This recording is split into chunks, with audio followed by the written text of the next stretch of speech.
quick update. Acro P2 is not waterproof. All right, we're going to talk about the Steiner in 3, 2, 1.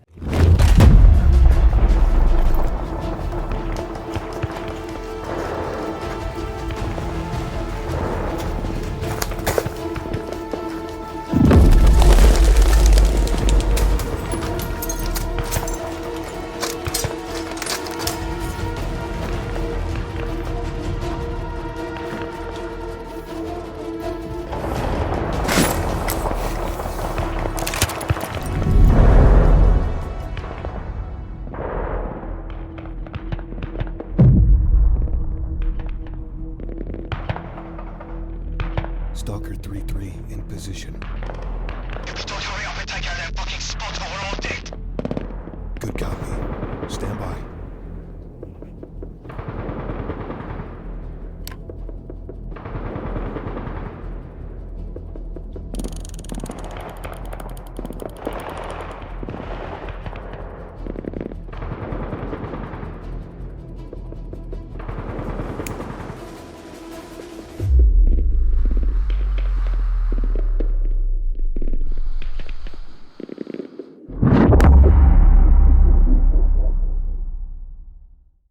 Hey everybody, it's Eric and Roy.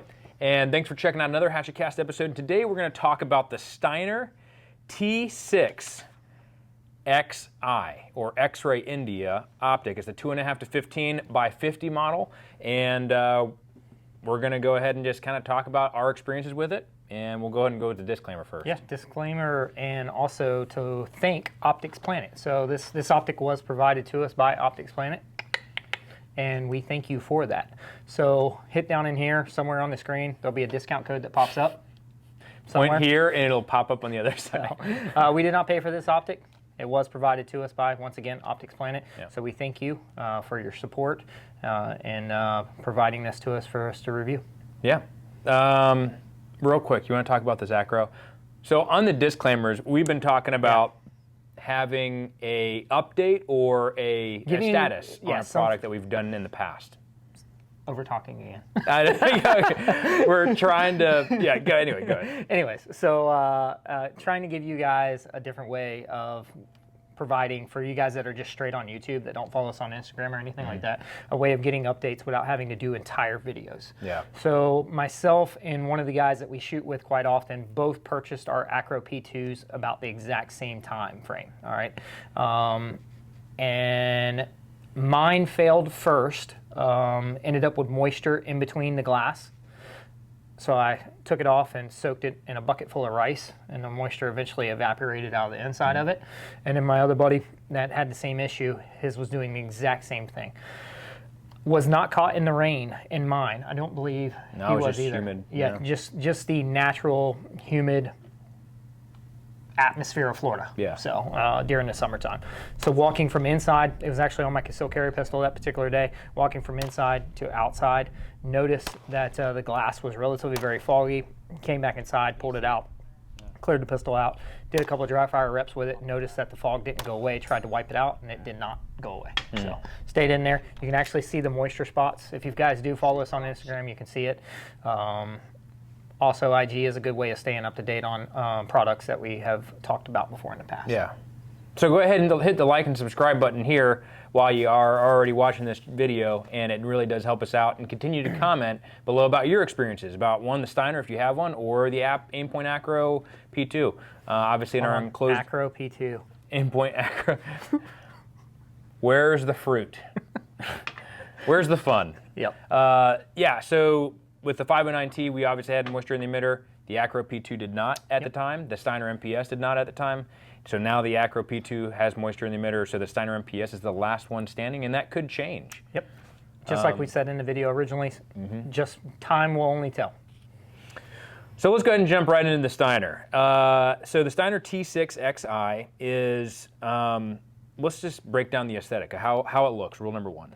Yeah, rule number one, I think this is a fantastic looking scope. The turrets are, talking about the turrets also, as far as the aesthetics kind of rolling into it, the turrets are extremely nice. Yeah. I love the way that they adjust. I agree. The adjustability in them, it's very catered to the shooter that wants to dial. Yeah. Wouldn't you say? Yes. You have that ability to count your numbers as you go up. The way that it locks, it's just a little twist lock on the top. So just very user friendly. The illumination is easy to dial on it. Resetting the zero stop is very easy to do. The return to zero, everything in it is just very, very catered to somebody that's looking to dial, and you can tell that they put a lot of thought behind it and a lot of craftsmanship into it. So, 100%. But yeah, the scope actually looks fantastic too. It's proportioned properly. I feel for like a 2.5 to 10 or 2.5 to 15. It's not incredibly too large, so it looks good on SPR platform rifles, so like 18.5-inch barrel guns.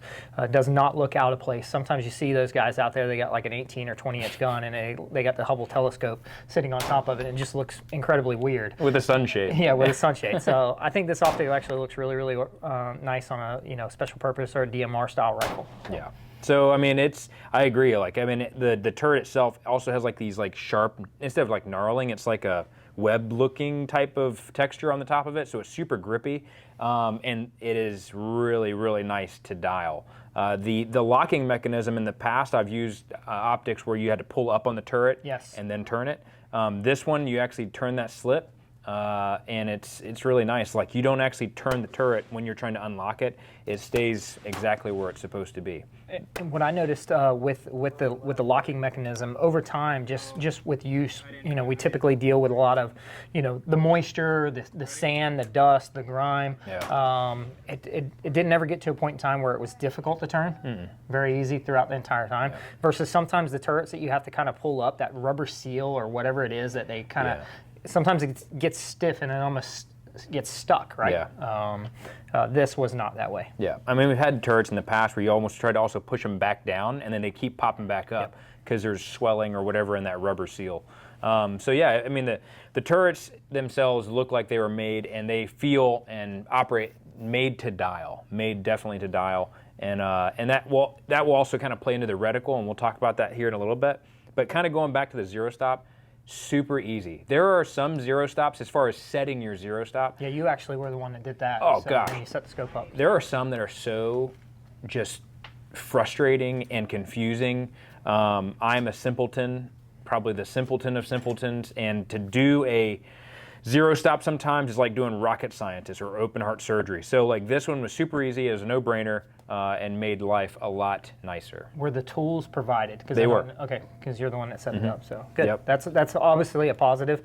Most manufacturers do, but sometimes they use that extremely small, little tiny Allen wrench that if you lose it, you're never going to find it. You're never going to be able to adjust your turret ever again. So it's nice when companies provide actual tools to do it. It was a 34 millimeter tube, but can you talk a little bit about like what is the benefit of a 34 versus a 30? The biggest benefit of having that larger diameter tube is just going to give you that more elevation and windage adjustment. Okay. So, especially in our situation, you primarily ran it on Mark 12, style upper SPR upper. A PRI design where you have that monolithical rail that runs down from the upper receiver all the way through the rail, which raises it up, and then you got a 154 adjustable height scope, giving you that plenty of amount of adjustability, and then also the ability to actually dial, like dialing all the way out to 1,000 yards was easy because we have that 34 millimeter tube versus something like. Something a lot of times like the 30 millimeter tubes, like our, you guys know our beloved Credo. Doesn't necessarily have the ability to, especially with some of these calibers like 5.56 and 308, where they're not necessarily carrying a ton of velocity, and you run out of physical stops as far as dialing. Right. So I dial it all the way up, and then I run out of adjustment, and then I have to hold. Exactly. So you got to dial and hold. Versus this, we were able to dial all the way. Yeah. I mean, I noticed when I was doing so we had that competition. Yeah, quantified precision. Quantified precision. Performance. Yeah. QP match. Anyways, we had a gas gun match, and I was able to dial the 1,000-yard stage, which was really nice. And I had more. I had more turret to be able to dial. By the way, this video may not be out by the time this match happens. Oh, it'll be out. Okay. It'll be out. Okay. Yeah. Barrel and Hatchet is going to start hosting gas gun matches. Our gas gun matches are going to be 5.56 only matches. So, and we have divisions that are going to be created that pretty much almost anyone that has an AR platform or gas-operated rifle that's chambered in 5.56 will be able to shoot that match. Yeah. And we're going to run anywhere from about 50 yards out to 800 yards. So you'll have that ability to test your skills as a shooter. And then even at the end of the day, even if you haven't ever done anything like that, we encourage you to come out and shoot it because most likely you're going to be around like-minded individuals. Yeah. And really trying to, so many times guys are asking, or we're getting messages is man, I really wish I could find a community to be a part of. Or I wish I really had a facility like you guys have the access to be able to train at and stuff like that. So we want to start bringing these matches to you, or challenges, you know, whatever you want to call them, where they're not necessarily so focused on the competition side of it. More it is about continuing to bring the Barrel and Hatchet community together and getting out there and having a great time, where we're picking up some good sponsors that are having some fantastic prizes at the prize table. And you guys get the opportunity to kind of test your rifle out in an environment that, for the most part, most people don't have the ability to do. Yeah. So I think the other thing that's cool about this competition is it's built for shooters, not necessarily competitors. Yes. It's going to be allowing you to run your battle rifle. You can run a dot and magnifier, you can run an ACOG, you can run LPVOs based off your division, you can run a full power scope and full long barrel. But the biggest thing we wanted to do is make sure that the match was catered towards shooters who train. So if you train a lot and you put a lot of time into yourself, you're going to shine, and you get to also test your own guns and your own equipment and not have a race gun specifically built just for competitions. You'll be competing with other like-minded people. You know, it's a big community, and we're kind of forming that community around this event and do tons of giveaways. There's going to be tons of, you'll probably walk away with something. myself and Eric, we have shot matches before in the past, and we typically show up to a match and we're shooting our general purpose type rifles. And we see a lot of guys that are shooting rifles that are specially built for competition. Yeah. You know, which there's nothing wrong with it. I have competition rifles that I have built to do nothing for the most part but shoot competition with. Right. Which is perfectly fine. We're not downplaying on those guys or anything like that. But we want for, not everyone has the budget to go build a full-blown competition rifle. Yeah. They have that budget to build one rifle, and they want to be able to get some reps and get some time in with it. And that's what this is going to allow us to do. Yeah, definitely built for the modern shooter and practical type of Speaking of tools. which, talking about this competition, you ran this scope in it. Yep. How did it do? Dude, it was awesome. So I think the big thing also is the clarity. I know we hit on clarity and glass, but holy smokes, it's made by Germans, so you can tell. But it is made extremely in the clear. USA. It is designed by Germans and made in the USA. Yeah. Yeah. So yeah, the glass was extremely clear, extremely crisp. The optic, I think the biggest thing that I got out of the optic whenever I had it on the Mark 12, I ran the Mark 12 for the match, is confidence. Like I looked at that and I'm like, this is a well-made optic, and I had confidence in the optic, confidence in my system, and that honestly goes a long way. Yeah, I have confidence in my skills, but yeah, I talk about it all the time. Guys ask me about getting into a competition or shooting something like that. Try to take as many variables away, making your equipment as best as it possibly can be. That way, if you screw up a stage or you're not shooting well, that it's not my optic, it's not my it's not my rifle. It's basically me. So I can go back and I can have some accountability and know what's going on. So that's awesome that it gave you that level of confidence and it's very the ability to to run it. So. Yeah, very comforting, and also like I couldn't, the match I shot before, I had zero confidence in my optic, and I just was second guessing my dope and second guessing my equipment and wasn't sure. So like having confidence in my equipment was really, really nice and reassuring for this match, and it definitely showed. I actually did pretty well. And part of that is when you have a mill scope like this or MOA, which the scope is offered in MOA and also mill. The one we had is the what's the reticle? SCR reticle is what it was. I do wish that they offered this scope in the SCR2 mill reticle, which would give you more of that graph, that Christmas tree style reticle, for some more wind holds if you weren't dialing or something like that. But the scope definitely caters itself to being able to dial very well. Yeah. So I didn't really find any time I was running it that I found any kind of issues there, but its ability to stay true throughout that range. If I'm dialing 5 mils, we didn't have any issues with it. You know, where I've had scopes before in the past where you're dialing 5 mils one time, and the next time that you dial back to 0 and you come back up, it's actually 4.9 or 4.8 or 5.2 or something like that. Yeah. So allowing you to stay confident with it, knowing that, hey, if I got to dial 5 mils, it's going to be dead on. It's dead on 5 mils. My dope is right on. So. Yeah. Would you say, I know we were kind of talking a little bit about it before, about what type of system this looks like it was most likely built for? I mean, we ran it on a Mark 12, but it seems it's almost like more bolt gun. Yeah, I feel like it's more of a precision optic. Yeah. It fits well on a gas-operated rifle, especially if you have one like the Mark 12, or you have something to complement it like that. That's gonna shoot incredibly accurate. That's gonna be a sub-MOA gun paired with proper ammo and shooter. Yeah. So I do feel like the scope fits that, especially with that ability to be all the way down to a 2.5 magnification. Yeah. Give you that really wide field of view. Yeah. So I would have liked to run this actually with a clip-on thermal in front of it. Ooh. Meaning that you have that, that 2.5 magnification. Yeah. Kind of like we've done a little bit with the Credo before in the past. Do we still have that thermal? Not at the moment, unfortunately. If you have a thermal and you're a thermal company, just give us one. Thanks. Thanks. Disclaimer. Disclaimer. Yeah, the 2.5 range going down to that was extremely nice. The other thing that was also really nice about this is they also gave you a throw lever. So that throw lever was able to allow me to crank down real low, real fast, or crank up if I needed to. But which you'll find yourself doing that quite a bit if you ever shoot any kind of matches to PID or kind of get lined up where your targets are, and then once I see the direction where my targets are, kind of roll that magnification up so I can get so I can read my environments downrange. Speaking of reading your environments downrange, the 15x magnification was definitely nice. We don't typically run anything with that high of a magnification. 10 is usually our max for the most part. So this was actually kind of nice for a change to have just a little bit more. Yeah, yeah. I mean, the one thing is I was able to crank up, cut through that mirage pretty good. That's the kind of what separates the men from the boys is having the glass that can cut through that mirage, especially like when we're running scope carbine, which is like a great way to actually support us. Yeah, exactly. Hey, you can come out and train with us.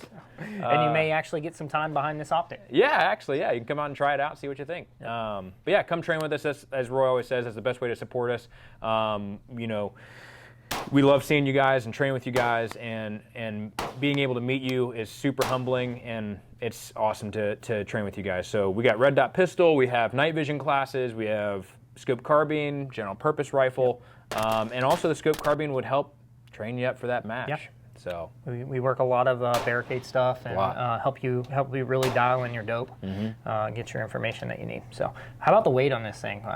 Did it feel like it's 32 ounces? Yeah, what it weighs. It's a beefy optic. Yeah, it's beefy, which it's going to be. You have a 50 millimeter objective, so you have a lot of glass there, and you have that 34 millimeter tube. So it's going to find its home on a rifle once again. Yeah. That's kind of more built for precision, things that you're really not necessarily concerned with weight a whole lot. Yeah. So if you're an individual that's concerned with weight, then you're probably not looking above 10x anyways. Yeah. So we get that question all the time. It's like, oh, how much does it weigh? Realistically, if you're concerned about weight, then stick to a low power variable, or stick to something a little different. Stick to something like the Credo 2 to 10, or the primary arms 2.5 to 10, or something like that. There's plenty of optics out there. I will say for the weight, it honestly, even though it was a heavier optic, to me, I just felt, man, this is very robust. It's very rugged. It's very sturdy. Yeah, it feels and it good gave me more sometimes. confidence. Yeah, it just felt great. Sometimes. Yeah. Yep. So. Plenty of adjustment. The overall length on it is not, once again, I said in the beginning, that's kind of going back to the aesthetics. Sometimes scopes get a little too long. Yeah. This thing's only 12 inches in length. Yeah. So it's not too long. Yeah. One of the things I actually like about it, for myself, I haven't been spending quite as much time on the range. Yeah. So I've been spending more time dry firing. So my range time has had to cut down a little bit. And having magnified optics, or having scopes when they have parallax adjustment that go down to a shorter distance, this one, it goes all the way down to 25 yards, and then all the way up to infinity, obviously. That's very nice, just for the fact of, because you may be shooting targets at 50 yards, with that 2.5 magnification. You can by all means definitely do so, but just from a dry firing standpoint, I find that nice. Yeah. Like I'll dial my parallax all the way down as low as I possibly can. That way, if I'm working some stuff and I got my rifle pointed out the back door, of my house, and I'm pointing at the fence or something like that, not my neighbors. Yeah. cleared out, of Cleared course. out. Yes, Cleared disclaim, out. blah, blah, blah. Disclaimer, da, da, Yes. da, da, da. I have 15 acres backing up behind my Yeah. house, so but if I'm doing some dry fire or something like that, I can kind of roll that down to that 25 yards, which is kind of nice. And then just from a realistic standpoint, it just gives you that little bit more capability with your scope versus something that has a parallax adjustment that starts at 50 or 75 or even 100 yards. So Yeah. that was nice that they started at 25. How think- much did this thing cost? It didn't cost us anything. Thank you, Optics Planet. yeah, it costs us a whole But nothing, yeah. I would have to jump on Optics Planet. You guys jump on Optics Planet. We got our discount code wherever that's going to be down in the description. But Steiner has an MSRP of roughly $2,200, $2,185. Yeah. So it's pricey. Yeah. I'm sure you'll definitely find it cheaper on Optics Planet's website Yeah. than that. So that's full MSRP. Yeah, and I mean, honestly, like it's one of those things where it's like, yes, it's a higher priced optic, but if you're looking at the people or the optics that are in the same family as this range, it is extremely rugged. It is extremely high quality. Also, their warranty. What's their warranty say? So according to what Steiner says here, and I have actually never had to use Steiner's warranty before, okay? So this is actually kind of cool. No warranty cards needed, so you don't need to register it from them. No receipt needed, meaning that you don't even need it from your original purchase. So if you bought the scope and you sold it to a buddy, it's a fully transferable warranty, okay? Which is kind of cool to have that. It's something very similar to like, other companies like Vortex and a few others. So they're keeping a pretty solid warranty. What's interesting though is the confidence in there where they're saying we don't need a receipt. If it does break, we'll fix it. Yeah, they're just gonna fix it and replace it. It's almost like they don't intend on it breaking. Yeah.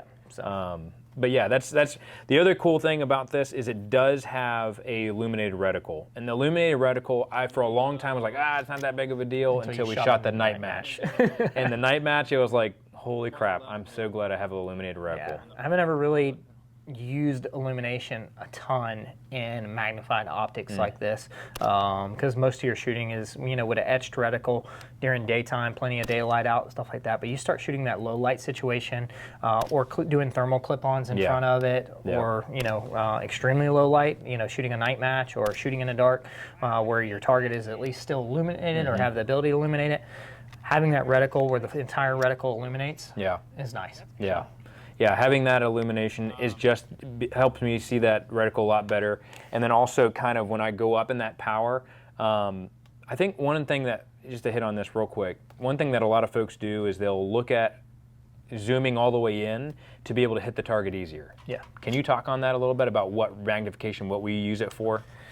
Being able to just see the environment at the target, being able to see the target, maybe see what size or what it may have, or if I'm using in a hunting standpoint, regardless of what I'm hunting here, okay, counting the points on an animal or whatever it may be, okay, Counting points, yes. counting points or seeing what they have in their hands, Yeah. Whatever that may be. Yes, added ability to be able to see the target a little more clear. But being able to read your environment at your target, that's really what it is. Yeah. From there, once I read my environment, a lot of times I roll back on my magnification just so I have that wider field of view. Yeah. Because most likely if you're shooting something, what's it going to do? Move. It's going to move. Yeah. So shooting just steel, it doesn't move. It's nice. It's nice. But not realistic. Let's be real about it. If you shoot at something and it's living, it's going to move. Even if you hit it, it's probably going to move. It's probably going to move. Yeah. So you're going to want to be able to see which direction it moves in and be able to track it. So a lot of times I like to roll my magnification out. So I may use in something like this, I may use all the 10 to be able to read my environment. But then as soon as I do that, I'm kind of rolling that magnification back out. Depending on my distance, if I'm in that inside of that 500, probably rolling it all the way back out to maybe somewhere in that 8 magnification. Somewhere around that. That's actually where I stuck on this optic specifically. I was kind of sticking around the 8 to 10 range. And you'll usually find an optic's really sweet point where the glass is just the sweet. Sweet. It's kind of like what my drink here. Yeah. Red Bull will give you wings. Friggin'. He's giving Roy friggin'. So overall, I mean, from my my experience with it was very pleasant. I do wish that they offered it in a different reticle, like I think they call it the SCR 2 mil reticle. But they do offer this T-series optic in several different magnification ranges. They offer a 1:6 to 2.5 to 15, a 3 to 18, I do believe, and then a big boy 5 to 30. So all the different flavors with tons of different reticle choices. If the rest of them are as good as what this one has been. I'm actually kind of curious about 3 to 18 with that new reticle. Yeah, I think that would be a pretty nice one to try. So I'd like to try that one. Yeah. Last but not least, quality of your mounts. Quality scope, quality mount. We love American Defense. American Defense is what we run. Optics Planet was nice enough. They said, hey, what kind of mounts do you guys like to run? Yeah. And they provided us with an American Defense mount for it. So that was in their Delta mount, Yep. I do believe is what it was, which is a fantastic, very solid mount. Held at 0 the entire time. We tend to move optics around a lot, so it was nice having that QD ability. Yeah. Popping it off. QD ability? QD ability. Pop it off of one rifle and move it to the other. Yeah. So. Yeah. And also, you know, that type of analogy that we use is like, it's just like a holster with your pistol. Like, you want to make sure you have a good solid holster with your pistol. You want to make sure you have a good solid mount with that awesome optic versus like buying a $2,000 piece of glass and then throw it in a $80 mount. So just make sure that your mount is ruggedized and matches the grade quality of your optic. And American Defense will do that for you. Yeah. So good quality. Good quality.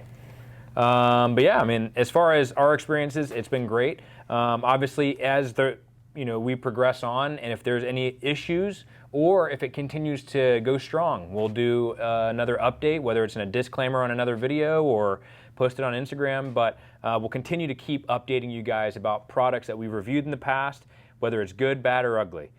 So we just kind of want to owe it to you guys. I kind of went on a rant yesterday because of a product failing, and I just believe, we talk about it in our How to Vet Your Companies episode, but like, finding companies that put in quality time to their product and do good quality control because they care for the end user, and us as end users care about you. In the Barrel and Hatchet community, you are end users just like us, and we want to make sure we do right by you in the Barrel and Hatchet community. So it is very frustrating when you get something and you're buying from a company that typically is supposed to produce some of the highest quality stuff, and then it fails on you. Unfortunately, I was having this conversation with somebody the other day, and they were relatively very upset with something that they bought that failed also from a reputable company. And I basically just told them, like, at the end of the day, everything has a breaking point. Sure. At some point in time, it is going to break. That old mindset of, oh man, it's this is the end all be all. We've talked about it a million times. There really is not. No. What's supposedly supposed to be duty proven or military approved or whatever it may be, whatever terminology that they come up with because of the testing that they go through. You're gonna find some bad apples, and you're also just gonna find just where there's just some quality control issues occasionally, and you're gonna have that bad that bad item that eventually fails on you. Yeah. So. Also, don't forget, sometimes duty proven and military rated is just the part of the equation is it's the lowest cost. Last but not least, the only way you're going to find out if your stuff is actually going to work and stay working throughout its lifetime of using it is to get out and what? Go train. Check us out on Rumble too. Yeah, because it's free. Yeah, go train.